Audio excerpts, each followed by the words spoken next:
Inflation is spiking, and the Federal Reserve is unwilling to do anything about it realistically, and we see the blame game being played. I want to tell you what inflation really is today and why you can expect more of it in the weeks and years to come. Come on, let's go take a look.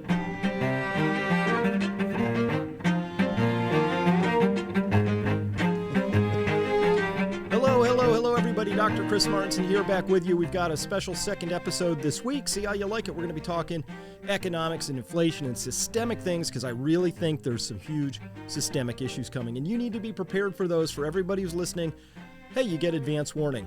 Listen, I might be wrong, but I'm not confused. I just want you to take in all this information I'm going to give you. You do what you're going to do with it. I'll tell you what I do with it, but up to you to decide what you're going to do with it. So let's go here now and take a look. This is episode 52. I'm calling this an inflation alert. Of course, who needs an alert from me? You all know that inflation's already raging. And the Federal Reserve, who is the headwaters of the Nile in the inflation story, well, they've just folded as expected. So let's go there and talk about this. All right, it starts here. We have inflation spiking. It's kind of globally. Look at Turkey's inflation, 54%. Obviously, the Turkish lira is collapsing. Also, prices of food and fuel are going up. So combine those two things, currency down, prices of other things going up in non-local currency terms, 54%. Sounds bad. It is bad. U.S. inflation soared to 7.9% in the last year, or soared 7.9%. That's a fresh 40-year high. I like that. Very positive spin by the press Democrat there. And then Fed's Jerome Powell, who is going to go down in history. I know he passes off as like this kindly gentleman, maybe even like your grandpa, and the press gives him just a free pass on this whole thing. Come on, press, start asking this guy some hard questions, would you? He's not on your side. There's nothing federal about the Federal Reserve. It says federal in the name, but it's actually owned by private entities out there. And so this guy is in charge of a private company that serves private clients. He doesn't serve the American people. If he does it badly, and I'm going to show you the data behind that. But what does he say deflectively here? Russia's war on Ukraine will worsen inflation. Hey, Jerome Powell. Hey, Federal Reserve. Hey, press, who totally whiffed on all the COVID coverage, right? Remember press? Ooh, horse paste. Ooh. You know, I have to believe everything Fauci tells me. Turned out a lot of that was wrong. This is your chance. Come on, press. This is about you too. This is about your own eroding paycheck. If you're like me, you're getting 0% down at the bank because the Federal Reserve under Jerome Powell there, they set the rates 0% at the bank, losing 7.9% of its value minimum. Because by the way, if we've learned one thing with the CDC not being totally honest with the data because they were worried our little heads couldn't handle it. Trust me, the BLS, the Bureau of Labor Statistics in charge of the inflation statistics, does just as horrible a job of telling the truth as the CDC, the NIH, the FDA, all of that. So 7.9%, we'll call that the opening bid. I think you could double that safely, and you're in the better ballpark of what inflation really is. But let's call it 10%. You know what 10% means? At 10% inflation, your money loses half its value in 7 years. So put all your money into a bank account, get conked on the head, and at 10% inflation, you wake up and that money has half the purchasing power it used to have. All courtesy of Jerome Powell, who doesn't serve you, doesn't serve me, doesn't care about either of us, cares about his clients, which he should, right? But we should be honest about who his clients really are. It's not us. All right. This is the headwaters of the Nile. You want to understand inflation. Inflation is everywhere and always a monetary phenomenon.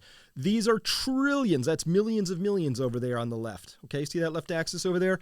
Millions of US dollars. What's 6 million million? Well, that's 6 trillion. This is the Federal Reserve starting. And by the way, take a look. Take a look where they started printing like crazy. It was here. Here, way out here is where the actual coronavirus hit, was way out here. What was all this? You know what all that was? That was the Federal Reserve printing like crazy in the months. In fact, they started in September of 2019, printing like crazy, looking for an excuse to continue printing like crazy. Found it. And if you want to talk crazy, this is crazy. And they've kept it up. Look at all this printing ever since. Print. Because, of course, when the Federal Reserve expands its balance sheet, very fancy term for they take an asset, which is somebody else's debt, like a treasury note. The treasury note is a debt of the United States government. They take that debt instrument and they buy it, air quotes, they buy it and put it on their balance sheet where it's their asset, your liability or our liability. Now, where did the Fed get the money to buy that asset of theirs?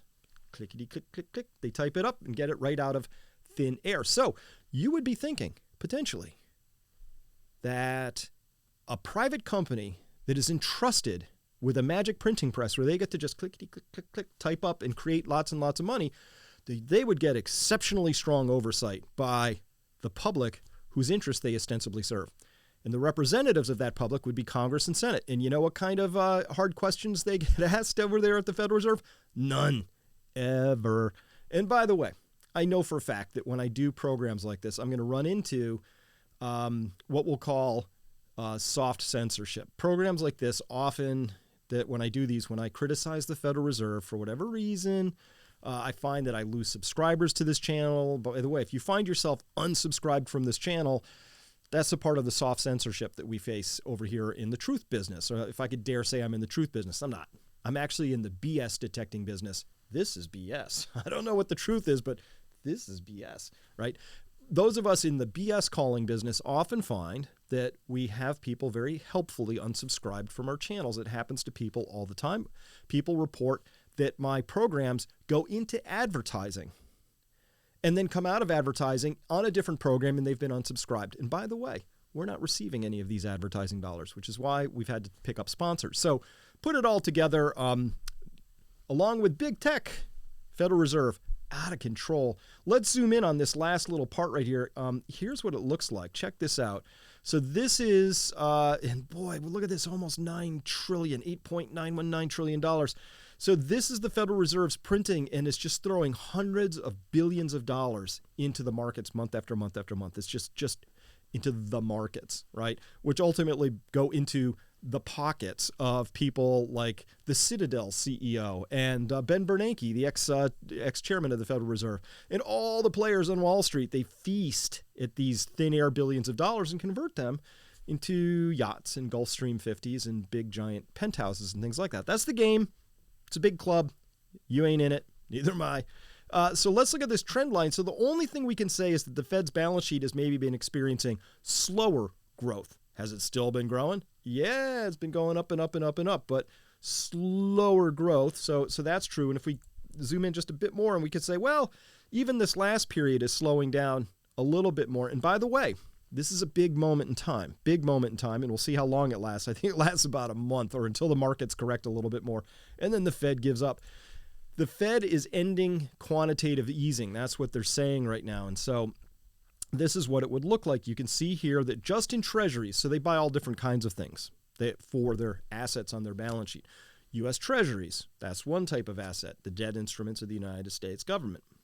They also buy something called MBS, mortgage-backed securities, which, little known fact, makes the Federal Reserve actually right now the largest landlord by far in the United States right now, because they own $1.5 trillion worth at least of mortgage-backed securities. So at any rate, some number like that. At any rate, just in the treasuries, we see here that they were buying $80 billion, right, during this 1 month period. And in this next 1 month period, they bought another $80 billion, and then they bought another $80 billion, and then they bought another $80 billion. But, oh, look at this taper. See that slowing down? Now they bought 70, and then they bought 60, and then 40, and then 20. And the idea is it's supposed to go to zero here. We'll see. Maybe. It might. Only until the stock market starts to sell off, and then the Federal Reserve gets a little worried, because their job is to defend Wall Street at any point. And Wall Street really, really prefers stocks to go up, not down. So the Fed will do that, protect that as much as possible. But even in BlackRock, like investors want the Fed just stop buying bonds, because the Fed is stoking massive inflation. It's becoming really uncomfortable. In fact, these investment managers are starting to get uncomfortable, because as they are no longer welcome out in society, because people recognize them now and go, hey, you're part of that Wall Street crew that's been just jamming inflation down our throats, right? Rightly or wrongly, they're part of that system, rightly or wrongly, to tag them as being sort of don't hate the player, hate the game, right? I think that's what they would say, but people see the player and the game as one thing. I think there's a point to be made for that. So at any rate, what do we see here in yellow? Quote, the U.S. Federal Reserve should stop buying bonds immediately to contain rampant inflation, a top investment manager of BlackRock said on Thursday, joining a chorus of Wall Street heavy hitters and investors who've been calling for swifter Fed action to contain rising prices. Why? Because rising prices are getting to be really politically and socially uncomfortable by the architects and the prime beneficiaries of that system, right? This being an election year, too, extra English on that ball because, of course, people tend to get very unhappy when they can't afford stuff because of inflation. And by the way, people have started to put the dots together. Inflation isn't like this rare comet that comes somewhere out of the Oort cloud to visit our, inner solar system every so often, magically and mysteriously.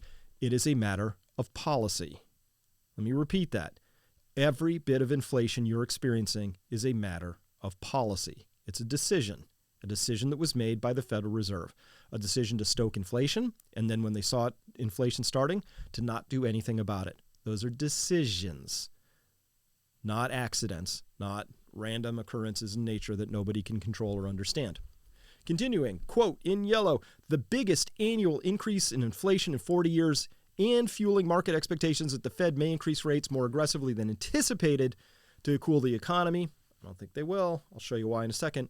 In green, as it seeks to contain inflation, the U.S. Central Bank also plans to reduce its nearly $9 trillion balance sheet, which grew in size during the COVID-19 pandemic as the Fed bought bonds in the market to support the economy.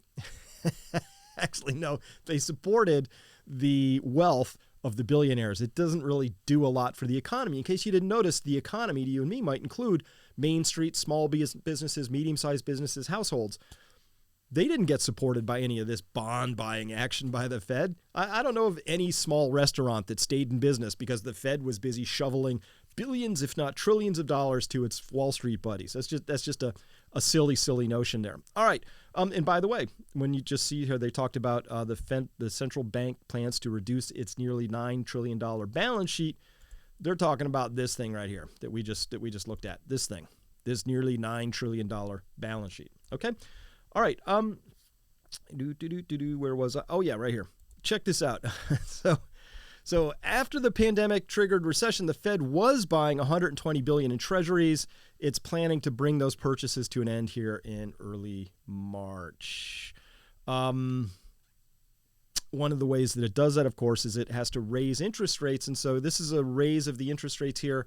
And this CNBC reporting here that what they're going to do, quote from the headline, there's more inflation coming as the Federal Reserve starts raising interest rates, should say. In yellow, inflation continues to rise, and the Federal Reserve is expected to start taking action to combat it with a 1/4 point rate hike next week. All right. I'm laughing because this is just like this is a laughable move. Telegraphed way in advance, nothing surprising. The Fed only has a couple of tools in its toolkit, and one of them is the element of surprise. And they would surprise the market by doing something surprising. No surprise, they're telegraphing it. Don't worry, markets. We'll only put it up 1/4 point, which is the smallest unit it could raise interest rates. So I mocked it up. To me, if you saw Saving Private Ryan, there's that scene at the end where Tom Hanks' character is shooting his .45 at a tank coming.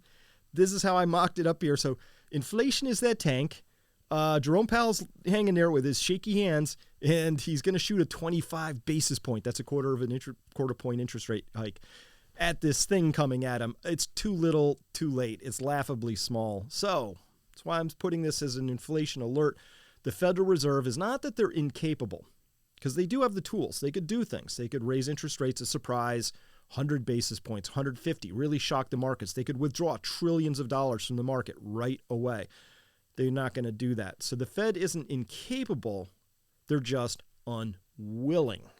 And they don't want to do that because it gets really awkward at the parties there that they go to when, you caused some billionaire portfolios to shrink instead of grow, and people corner you with their Manhattans in hand and say, Jerome, what are you doing? I thought you could be trusted, good fellow. So at any rate, That's how I see that going. Now, of course, the Fed rate hike expectations shrunk because magically there's the Ukraine crisis. They're like, oh, because Ukraine, because COVID, we had to print a lot more. There's always a reason. It's never a good time to have political spine and take the heat and be willing to take the punch bowl away and be that guy, right? So Jerome might be a awesome dude, and I might like to hang out with him. I don't know. I've never met him.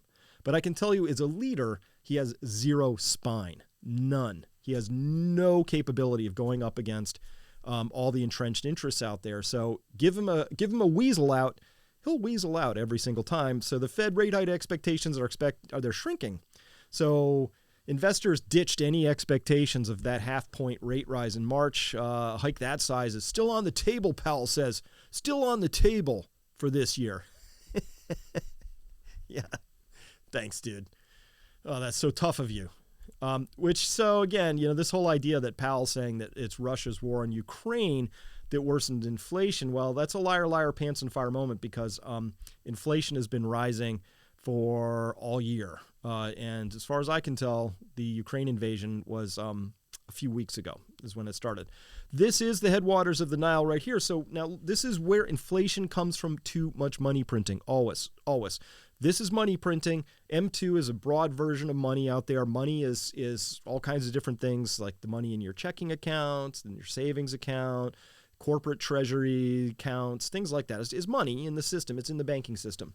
So see this little green bar right here? This is the same size as this green bar. They're the same. I took that same green bar and copied it there and pasted it over there. Okay, so they're the same height, which means that the amount of money printed here in just the last 18 months or so is the same as the amount of money that had been created through every possible transaction from the founding of our country in the United States up and through the year 2004. Every war fought, every bridge built, every school built, every educational process, run through and degrees paid for and paid off, every home built, every factory built, everything up until 2004 required about the same amount of currency that Jerome Powell and his feckless Fed have thrown into the system in the last couple of years. And now he wants to say, oh, it's that Putin thing going on in Ukraine. That's what the problem is. No, Jerome. No, the problem is all that printing you did. That's the problem. Can we just be honest about that? Let's just own that, right, buddy? Just come on. Just do it with me. Just own it. Just own it. So it's not just the Federal Reserve, but who they enable as well. This is federal fiscal recklessness, tracking the deficit down here at the bipartisanpolicy.org website. Good website for tracking this kind of stuff. Look at these deficits. So these are over here in billions of dollars. So this would be around $3 trillion right here. 2020, 2021, massive deficits. That means the government took in this much money but spent that much. That's a deficit. And when we look at it this way, and 2021, 22 is probably going to be just as bad when we see how this all unfolds. At any rate, when you print money, when you spend money you haven't got, you got to do something. Well, they issue bonds, so the federal government goes further into debt. But what if there were no buyers for all that debt? What if there's no buyers for $3 trillion of excess U.S. government debt? Don't worry, there's always a buyer, and that's what I showed you. The Federal Reserve is that buyer. So watch what's happening. This isn't very hard. Federal government prints and spends too much and writes a bond. Federal Reserve buys that bond with money printed out of thin air. So in essence, the U.S. government is printing money out of thin air and spending it. And that causes inflation. It's really not hard to understand. But Milton Keynes said that inflation is difficult to diagnose. Not one man in a million can diagnose its true causes. But that's just because it's a little sleight of hand. Somebody spends money they don't have, and somebody else prints it out of thin air to give it to them. Now, there's one extra step in there. The Fed doesn't directly do that because they go through a bank first. Doesn't matter. It's all the same thing. At any rate, looking at this, so this is just single year, so you can see how much the federal government is deficit spent in a single year. But what if we added it all up? And so I did that. And so these are cumulative federal budget deficits. By the way, this is the cash deficit, only cash. This doesn't include all the accrual-based deficits. What's an accrual deficit? That's money you know you owe to Social Security that isn't in the bank, but you know you owe it from an actuarial standpoint. That's a accrual-based deficit. If we were accounting for those honestly, the actual position of the U.S. federal government right now is around minus 200 trillion in the hole. Right now, we can see over this period of time, cumulatively, it's expended a little over 20 trillion more than it took in from this period of time right here. The government owes more than that, obviously, but some of that is kept off books, as it's called, in what's the Social Security Trust Fund deficit.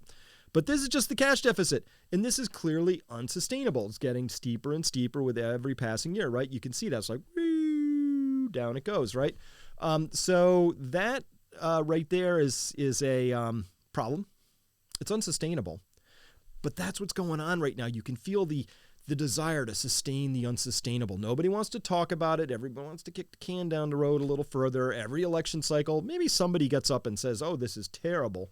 But then nobody does anything about it. So we need better representation, better leadership. We need people who are willing to look at this and call it for what it is, unsustainable. Now, why do I care? Because eventually something like this, it breaks. And when something like this breaks,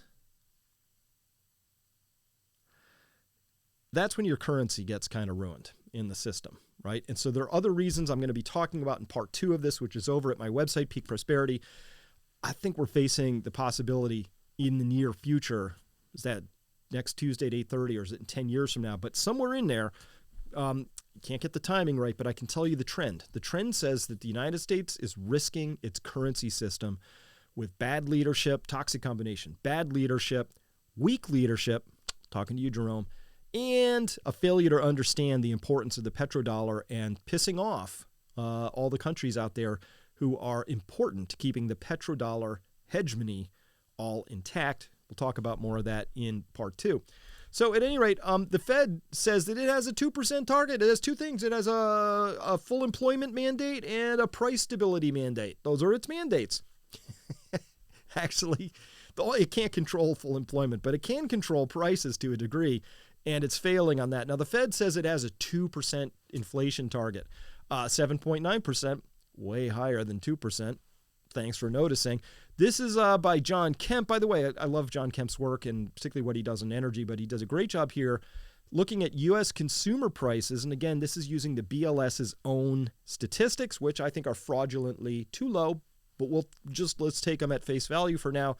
And all items over the last 2-year period have been compounding at a 4.7% CAGR. That's a compound annual growth rate. So 4.7, way above the Fed's 2% target. Looking at every item on there is way above the Fed's 2% target. But look at the 3-month annualized rate. Take the last 3 months for each of those categories and then annualize it and say how fast are the prices rising in each of these categories at an annualized rate if we took the last 3 months as indicative. Well, these are way above. Look at this. Look at this. Energy over here at 23%, food at around 10%, commodities, all commodities hanging out here at 11%, services even at 5.8%, and what do we got here? All items X energy at 7.3%. These are horrifying numbers, folks. So just want you to be aware of that. There's more of this to come. Why? Because the Federal Reserve is going to point its giant 0.25% 45 bazooka at the oncoming tank, which is represented in these numbers here. All right, so the Fed really isn't going to do anything, but you know what? Doesn't make it any less real.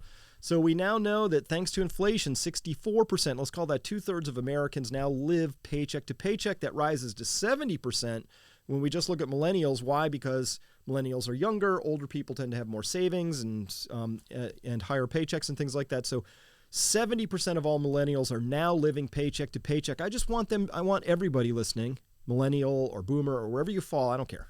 I just want you to understand that the headwaters of this Nile for you are the Federal Reserve, okay? And so let me find that chart again way back up here. This is why you're facing inflation. This is why you're living paycheck to paycheck. They are taking money, printing it, funneling it preferentially to rich people on Wall Street. Remember, as Plutarch said, the oldest and most fatal ailment of all republics is a gap between the rich and the poor. So this isn't a socially just thing to do. You can't argue for it in terms of what's right for the country. You can't say that this is good for the short-term, medium-term, long-term perspectives of the country.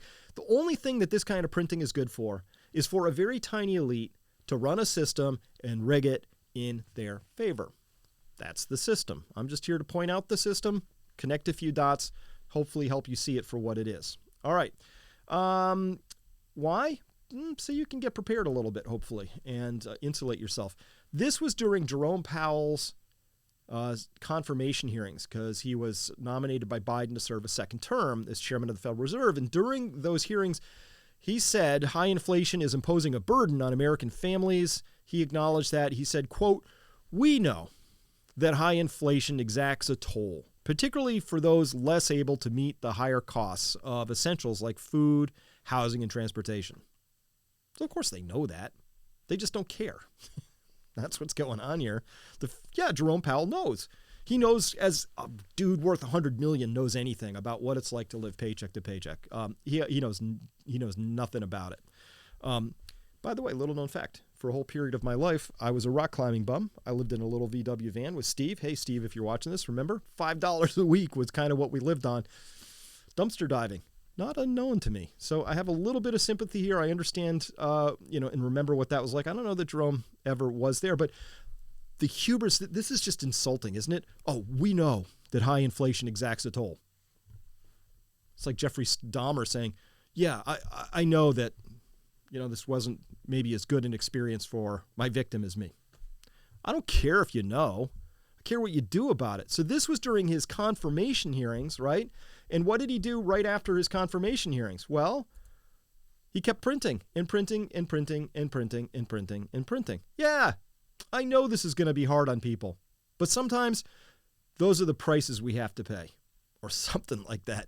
Jerome, really, just awful, dude. Really, just awful. Just stop. So let me go full screen on this because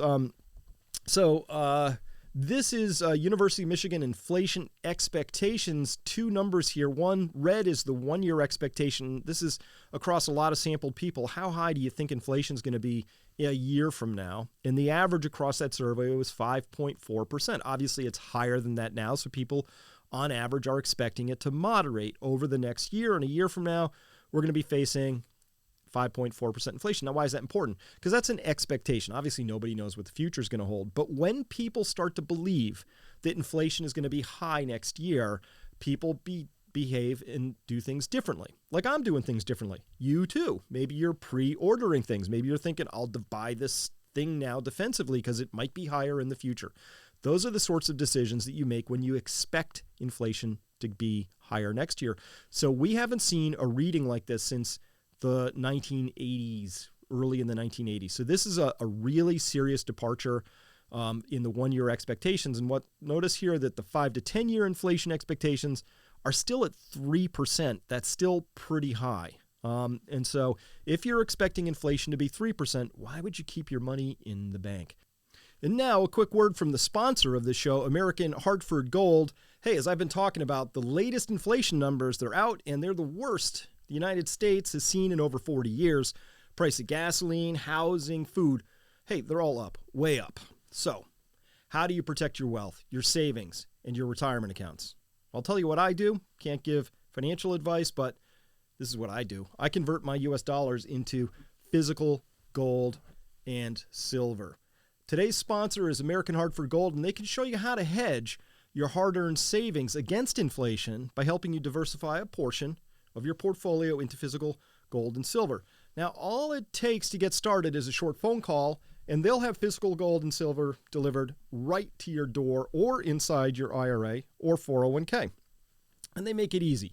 If you call them right now, they'll help you get started, and will give you up to $1,500 of free silver on your first order. So don't wait. Call them now.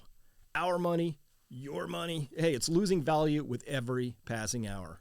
Call 844-569-0034. That's 844-569-0034, or text PEAK, P-E-A-K, to 65532. But of course, these expectations get smashed when we look at this data here, which is there's a couple ways you can measure inflation. This is one off of the Federal Reserve website itself called Fred. I like the Fred website. Dishes up nice charts, allows you to download the data so you can play with it yourself. It's kind of cool. So at Fred, they have this thing called the flexible price consumer price index. This one is less food and energy, which are particularly volatile. But what's a flexible price? Well, prices across different things don't rise all the same. When we say inflation is 7.9%, it's not like everything went up 7.9%. Rent might have gone up 30%, while shoes only went up 1%. There are things that are more flexible in their pricing. They're more dynamic, that when inflation starts to run, they go up fastest, firstest, right? So when they measure those things and they're looking at consumer price inflation based on those flexible items in a weighted basket, we find that not only is it high, but it's higher than it's ever been by a lot. Like, it's not even close. These are the 70s back here, right? So those 70s are nothing compared to what we're seeing today. So at any rate, where does all this go? What do I want you to know? Glad you asked. Let's go here because this is how I think it all ends. Like, this is how things just, barring something else like the price of gasoline or oil rising so high that it just breaks the system. It works like this. It starts here with the government engaging in more deficit spending, which leads to higher levels of debt. And higher levels of debt usually make interest rates go up because there's more demand for those dollars. So as the Federal Reserve tapers off and stops buying those treasuries, who's going to buy them? Russia? And please, China? Who internationally? I think the international demand is going to be a little bit lower for those things now that the United States has told Russia, your sovereign reserves, we can just flick those off anytime we want. Like, oh, really? It's an odd thing for a reserve currency to do. Be talking about that more in part 2. So interest rates go up. As interest rates go up, you have higher interest costs at the federal level, which makes you have to deficit spend more. And if you go around this little loop-de-loo a couple times, that's when the whole thing breaks. Because eventually you go around this loop a few times and you find that your interest service costs are 100% of your tax receipts, and then it's lights out, game over, nuclear particle reactor spins out of control, and your debt levels go into the stratosphere. And that's AKA hyperinflation, as the value of the currency devolves very, very rapidly. So this is the unvirtuous cycle, but of course, we're pretty far down this path. And what's putting it on rocket fuel afterburners right now is the United States' official response to sovereign nations, sovereign holdings. Anyway, we'll talk about that some more in just a bit. All right. As always, I'd rather be a year early than a day late. That's my particular motto. What do I consider doing here? Hey, everybody ought to have at least some insurance levels of gold and silver. If you can, do it. You plant a garden, please. Plant a garden. Listen, you're going to eat healthier. It may save you a ton of money this year and in the years to come. It may even be that you can grow things that you can't get otherwise because of systemic disruptions or who knows what's happening. So plant that garden and then stock up. I'm showing you a very, very, very deep pantry in somebody's basement, not mine. I wish mine looked like that. But as well, you could stock up on all kinds of things because in an inflationary environment, if your money is going to lose 7, 8, 9, 10, 12, 15% in the bank over the next year, well, why don't you just buy the jeans you're going to buy next year this year? It's called forward buying.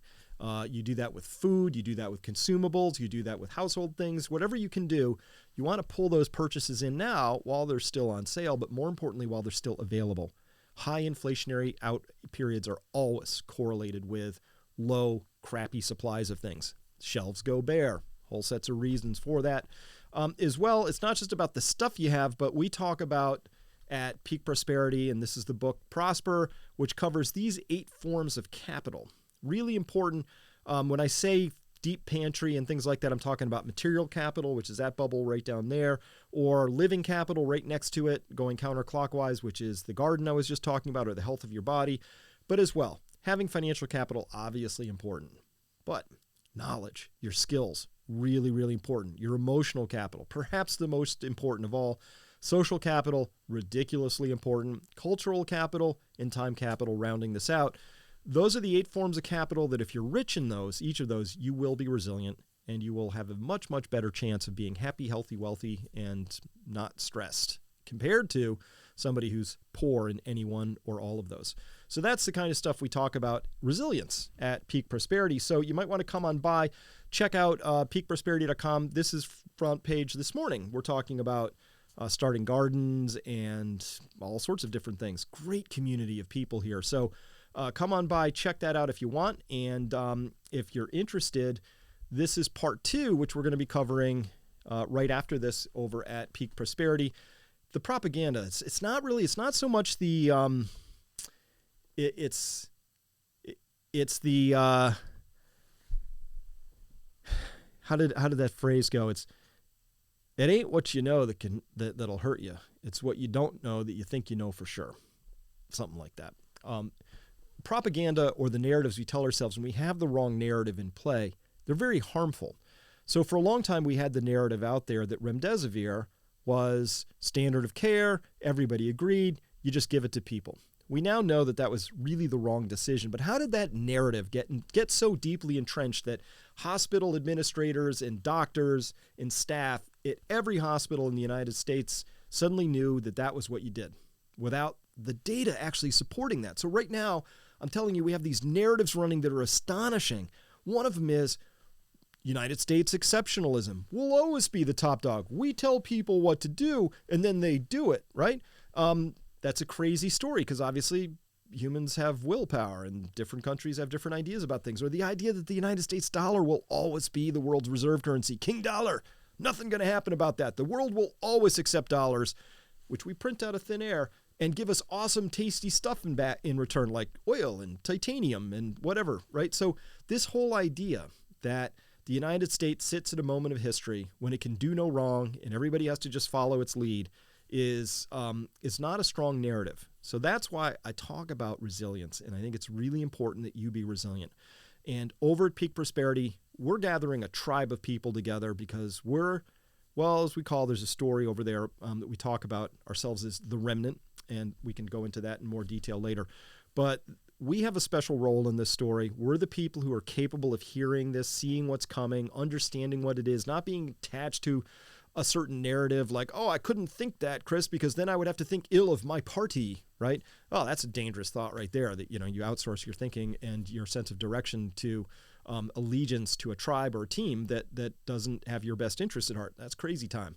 So what we're doing as a tribe is we're just trying to be open-minded, curious, thoughtful, hedge our bets, and take the actions that we can take today so that we can be as resilient and happy tomorrow and today.